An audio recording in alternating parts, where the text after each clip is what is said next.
I guess you saw that. I smoke cigarettes. Um, Sorry, it happens. I learned that when I was. I smoked my first cigarette when I was 11, I think. Something like that. And it starts with everything else. It's the cool thing you're not supposed to do. That's the first step on every bad habit. And it's so easy to control if you put your mind to it. But it needs to start at the top and then come down. Anyways, first cigarette smoking experience was there used to be a kind of badge movie thing used to get organized at the schools I used to go to in Germany. So a lot of students would come together there. So it was people hanging out there and people hanging out there. So when I started smoking cigarettes, it was kind of a game of can you bum a cigarette from one of the older kids? And then some people were better at bumming cigarettes from older kids than others. So you ended up bumming some cigarettes, and then you would find a place and hide and smoke. And it's all counterintelligence game because you have to find the right place, not get caught by the teacher. You have to make sure that you don't smell afterwards. It's a whole lot of fun. It's born identity in real life, kind of. That's how I started smoking cigarettes. And nicotine, everything, it builds up, anyways. Now, could I quit smoking cigarettes? Maybe, probably. But I enjoy being a smoker. It gives me added capabilities, literally.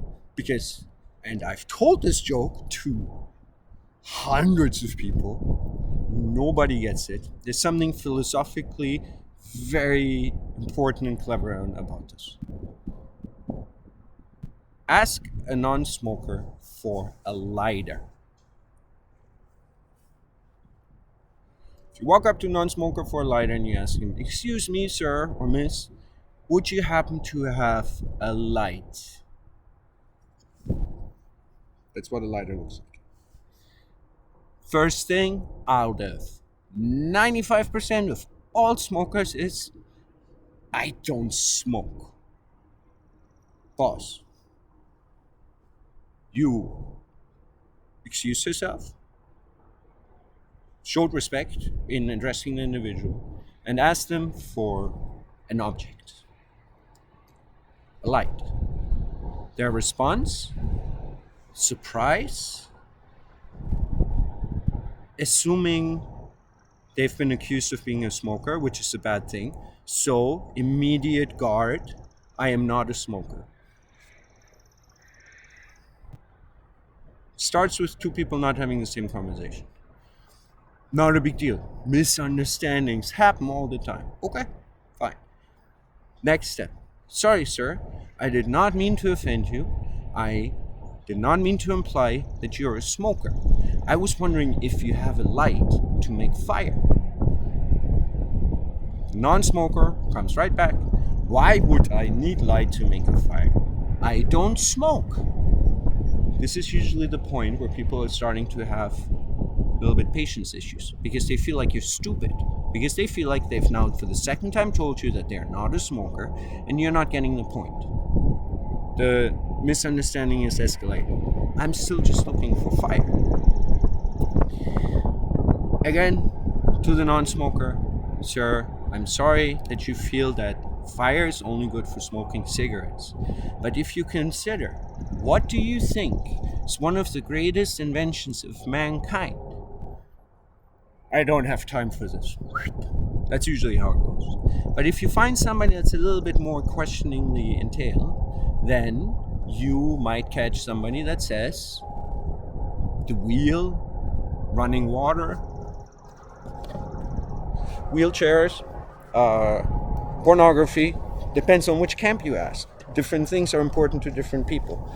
The funny thing is that with the smoking lighter conversation established, one of the most prevalent and most important things that we as a species have ever figured out is